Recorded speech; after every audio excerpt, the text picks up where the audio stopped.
خوب قبلہ، ابھی آپ نے بیان فرمایا کہ امام علیہ الصلوۃ والسلام سے ملاقات ممکن ہے، جی کوئی ایسا عمل ہے، کوئی ایسا طریقہ ہے؟ کیا یعنی کہ اگر مثلا میں چاہوں، کوئی ناظرین میں سے کوئی شخص ہے کہ امام سے ملاقات کرنا چاہے تو اس کو کیا کرنا چاہیے؟ دیکھیں، کوئی بھی ہمارے پاس ایسا عمل جو ہے وہ ذکر نہیں ہوا، خوب نہ کوئی ایسی نماز، نہ کوئی ایسا درود، نہ کوئی تسبیح، کوئی چیز بھی ذکر نہیں ہوئی۔ اور بعض لوگ جو ہیں وہ یہ سمجھتے ہیں، جیسے کم کے اندر مسجد جمکران ہے، اور یہاں بھی یہ قصے مشہور ہیں کم میں، کہ اگر کوئی 40 جو ہے وہ شب بدھ یا شب جمعہ جو ہے وہ یہاں آئے اور نماز امام زمان جو ہے وہ پڑھے تو ان کو زیارت جو ہے اس کا شرف حاصل ہو جائے گا۔ ان قصوں کی بھی کوئی جو ہے وہ سند نہیں ہے ہمارے پاس، لوگوں کے اپنے بنائے ہوئے قصے ہیں۔ اسی طرح آپ دیکھیں کہ کوفہ اور نجف کے لوگ جو ہیں، وہاں یہ قصہ مسجد سہلہ کے بارے میں ہے کہ وہاں اگر کوئی شخص 40 بدھ یا 40 شب جمعہ جو ہے وہ جائے اور نماز امام زمان پڑھے، اس کو زیارت ہو سکتی ہے۔ تو یہ بھی اسی طرح کا قصہ جس کی کوئی سند نہیں ہے۔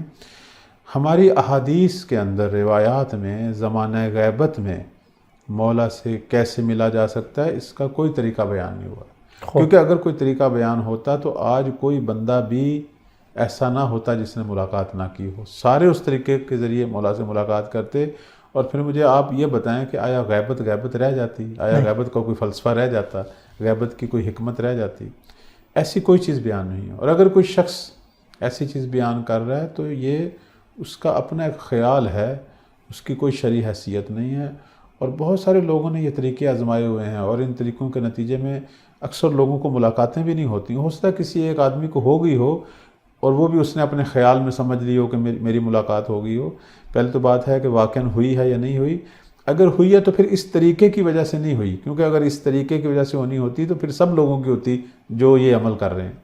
بس اس عمل کی وجہ سے نہیں ہوئی، وہ خود مولا کی طرف سے ہوتی ہے۔ تو ملاقات کی خواہش جو ہے وہ تو بری بات نہیں ہے، وہ رکھنی چاہیے، لیکن اصل جو چیز ہے وہ یہ ہے کہ ہم زمانہ غیبت میں مولا کے اچھے منتظر بنیں اور وہ اعمال کریں جس سے امام زمان کے قلب مبارک کو سرور حاصل ہو۔ یہ ہمارا فریضہ ہے کہ نیک اعمال کریں، مولا کے ناصر بنیں زمانہ غیبت کے، اور ساتھ جو ہے ہم رکھ سکتے ہیں خواہش امام کے دیدار کی، ان سے مشرف ہونے کی۔ یہ کوئی بری بات نہیں ہے، بلکہ بہت اچھی بات ہے۔ لیکن اب دیدار کیسے ہوگا؟ وہ ایک ہی صورت ہے اس کی، وہ کب ہوگا؟ جب مولا خود چاہیں گے۔ یعنی ہماری طرف سے ممکن نہیں ہے، ان کی طرف سے دروازہ کھلا ہوا ہے۔ وہ جب بھی جس سے چاہیں، کسی بھی امت کے کسی فرد سے جس سے وہ چاہیں اور اس میں وہ مصلحت سمجھیں تو وہ اس سے ملتے ہیں، ملاقات کرتے ہیں۔ اور ملاقات کے اندر بھی لازمی نہیں ہے کہ وہ اسے بتائیں کہ میں تمہارا زمانے کا امام ہوں۔ بہت کم لوگ ہیں کہ جن کو مولا نے جو ہے وہ اس طرف اشارہ کیا کہ وہ ملاقات کے بعد متوجہ ہوئے یا ملاقات کے دوران متوجہ ہوئے۔ تو ایسی ہستیاں بہت کم ہیں، شاید انگشت شمار کچھ لوگ ہیں کہ جن کو مولا نے جو ہے یہ شرف بخشا کہ اس نے نہ کہ صرف ملاقات کی بلکہ امام کو پہچانا بھی۔ ورنہ عموماً جو ہے بہت سارے لوگوں کے کام مولا کرتے ہیں، خود بنفس نفیس کرتے ہیں یا کسی کو بھیجتے ہیں، لیکن لازمی نہیں ہے کہ وہاں امام جو ہیں وہ یہ ضرور بتائیں۔ جیسے ایک مشہور مجتہد ہیں اس وقت ہمارے نجف میں، ان کے والد مرحوم کا واقعہ ہے کہ وہ مشہد میں آئے 8ویں مولا کی بارگاہ میں، امام رضا علیہ السلام کی بارگاہ میں۔ تو وہاں انہوں نے ایک چلہ کاٹا اور کہا کہ میری جو ہے وہ آپ کے فرزند یعنی امام زمان اجل اللہ فرج الشریف سے ملاقات ہو، اور میں ورنہ میں نہیں جاؤں گا۔ اور پتہ نہیں کتنے دن جو ہیں وہ نجف سے آئے اور مشہد میں تشریف فرما رہے، اور بالآخر اتنا عرصہ رہے کہ مایوس ہو گئے، اور پھر انہوں نے کہا شاید میری قسمت میں نہیں ہے۔ اور جب وہ مشہد سے نکلنے لگے تو راستے میں ان کی ملاقات ہو گئی، اور وہ بھی ایسے کہ متوجہ نہیں ہوئے شروع میں۔ مثلا وہ کہتے ہیں کہ مشہد سے جب میں نکل رہا تھا تو ابھی شہر کے اندر ہی تھا، تو نماز کا ٹائم ہو گیا اور میں نے ایک مسجد میں جا کے نماز پڑھنے لگا تو میں نے دیکھا ایک بہت ہی محترم شخصیت آئی ہیں، اور ان کے ہاتھ میں ایک تھیلا ہے اور باوضو، اور انہوں نے آ کے خود ہی آگے میرے کھڑے ہو گئے اور امام بن گئے، اور میں جو ہے ان کے پیچھے نماز پڑھنی شروع کر دی۔ پھر انہوں نے جو ہے مسجد کے کونے میں مجھے دعوت دی کہ آئیں چند لقمے تناول کریں۔ تو تھیلے میں سے ایک دسترخوان چھوٹا سا نکالا، اس پر خشک روٹی کے ٹکڑے تھے اور کھیرا تھا جو کاٹ کے انہوں نے رکھا، اور وہ کہتے تھے وہ روٹی تو بظاہر خشک تھی لیکن اتنی لذیذ، اور وہ کھیرا اتنا لذیذ، زندگی میں ایسی چیز نہیں کھائی۔ تو اس کے بعد انہوں نے کہا کہ ساتھ ہی محلے میں جو ہے خاتون فوت ہو گئی ہیں، میں وہاں جا رہا ہوں نماز جنازہ پڑھنے کے لیے، اگر آپ نے تشریف لانا ہے، میرا نام لیا کہ اگر آپ نے تشریف لانا ہے تو لے آئیں۔ تو میں بھی ان کے ساتھ چلا گیا، اور وہاں ہم پہنچے تو خاتون کی میت تھی اور بالآخر تیار تھی غسل و کفن کے بعد، اور انہوں نے جا کے اس کا جنازہ پڑھایا۔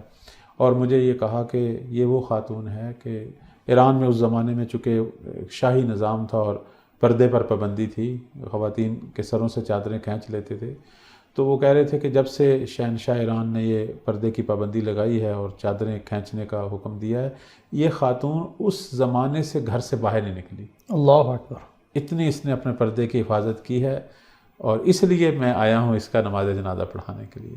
اور یہ کہہ کہ وہ ایک دم غائب ہو گئے۔ تو یہ بعد میں متوجہ ہوئے کہ یہ جو ہستی آئی میرے آگے خود بخود آ کے کھڑے ہو گئے، حالانکہ میں بھی عالم دین ہوں، معمم ہوں، لیکن یہ خود ہی آ کے کھڑے ہو گئے، نماز پڑھائی، پھر انہوں نے مجھے دعوت دی کھانے کی، اور وہ کھانے میں جو اتنی لذت، پھر یہ جو میرا نام لے رہے تھے، حالانکہ میں تو انہیں نہیں جانتا تھا، اور پھر اس خاتون کے بارے میں یہ کہنا، ان کو کیسے پتہ تھا کہ اس نے یہ اتنی پاکیزہ خاتون۔ تو یہ ساری چیزوں کو جب انہوں نے ذہن میں جوڑا تو انہیں پتہ چل گیا کہ یہ تو میری مولا امام رضا علیہ السلام کے حرم میں جو میں نے دعا کی تھی وہ اللہ نے قبول کی، اور مجھے زمانے کے امام کی زیارت ہوئی ہے۔ تو اس طریقے سے جو ہے نا زیارات جو ہیں وہ ہوتی ہیں، ملاقات ہوتی ہے، اور لوگوں کی جو ہے وہ خواہشات یا ان کی حاجتیں پوری ہوتی ہیں۔ لیکن اب اگر وہ یہ کہے کہ جی مجھے یہ ذمہ داری دی ہے، اگر کوئی فقیہ بھی یہ کہے گا تو وہ کذاب ہے۔ کسی مجتہد کو بھی یہ حق نہیں ہے کہ وہ کہے کہ میری مولا سے ملاقات ہوئی اور انہوں نے مجھے امت کے حوالے سے یہ ذمہ داری دی ہے۔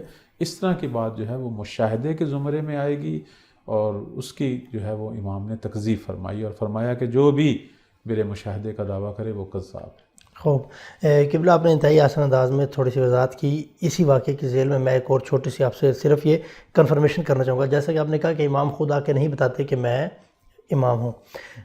تہران کے ایک عالم دین ہیں، انہوں نے ایک واقعہ نقل کیا معاشرے کے حالات کو دیکھتے ہوئے کہ ایک میوزیشین تھا، اس کے دروازے پہ امام علیہ السلام تشریف لائے، اور انہوں نے کہا باقاعدہ خود یہ واضح کیا کہ میں تمہارا وقت کا امام ہوں اور اندر آنے کی اجازت چاہتا ہوں۔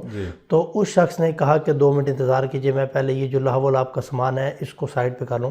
آیا یہ تھوڑا سا پھر اس میں انتظار نہیں آ جاتا؟ لیکن اب اس کی عملاً ملاقات ہوئی نہیں۔ اب آپ یہاں توجہ فرمائیں کہ اس میں امام نے، اس نے آواز سنی ہے ایک ہستی کی کہ جس نے کہا، جب اس نے ریسیور اٹھایا تو اسے کہا گیا کہ میں تمہارا امام ہوں، دروازہ کھولو۔ لیکن عملاً جو ہے اس کی ملاقات ہوئی نہیں ہوئی۔ تو میں یہ عرض کرنا چاہتا ہوں کہ اس طرح کی جو صورتحال ہے بہت کم ہے کہ ایک شخص کی ملاقات بھی ہوئی ہو اور وہ جانتا بھی ہو یہ امام ہے۔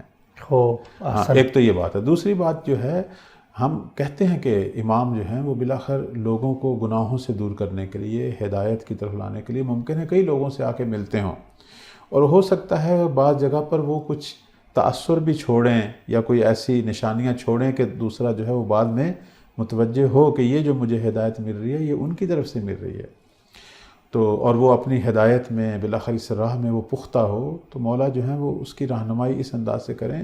تو اس طرح کے بہت سارے واقعات ہیں، لیکن بہت کم ایسا اتفاق ہوتا ہے کہ امام کسی سے ملاقات کریں اور ساتھ اسے بتائیں کہ میں تمہارا زمانے کا امام ہوں۔ میں کہہ رہا ہوں کہ ایسی شخصیات ہیں لیکن بہت کم، انگشت شمار، جیسے سید ابن طاؤس کے بارے میں، بحر العلوم کے بارے میں، اور بھی کچھ لوگ ہیں جن کا نام لیا جاتا ہے کہ انہیں یہ شرف حاصل ہوا تھا، اور لیکن عموماً جو ہے ملاقات امام کی ہوتی ہے۔ اس میں ایک روایت کی طرف اشارہ کروں گا، چونکہ ہماری احادیث میں اور روایات میں یہ آیا ہے کہ جب مولا ظہور فرمائیں گے اور دنیا جب امام مہدی علیہ السلام کو خانہ کعبہ سے جو ہے ظاہر ہوتا دیکھے گی اور مولا کا خطبہ سنے گی، اس وقت جب لوگ مولا کا مشاہدہ کریں گے، ان کی زیارت کریں گے، اس وقت اکثر لوگ یہ کہیں گے کہ ہم نے اس ہستی کو پہلے کہیں دیکھا ہے۔ بے شک، یعنی یہ ہستی ایسی نہیں ہے کہ جو ہمارے لیے ناشناس ہو، ہماری آنکھوں نے شاید بار بار ان کی زیارت کی ہے۔ تو یہاں سے پتہ چلتا ہے کہ امام جو ہے وہ شرف ملاقات دیتے رہتے ہیں، اور ہماری گناہگار آنکھیں جو ہیں وہ کئی بار ان کے چہرے کا طواف کر چکی ہیں۔ ہاں، ہمیں جو ہے وہ تشخیص نہیں ہو پا رہا کہ یہ ہستی جنہیں ہم نے دیکھا ہے وہ امام تھے یا نہیں۔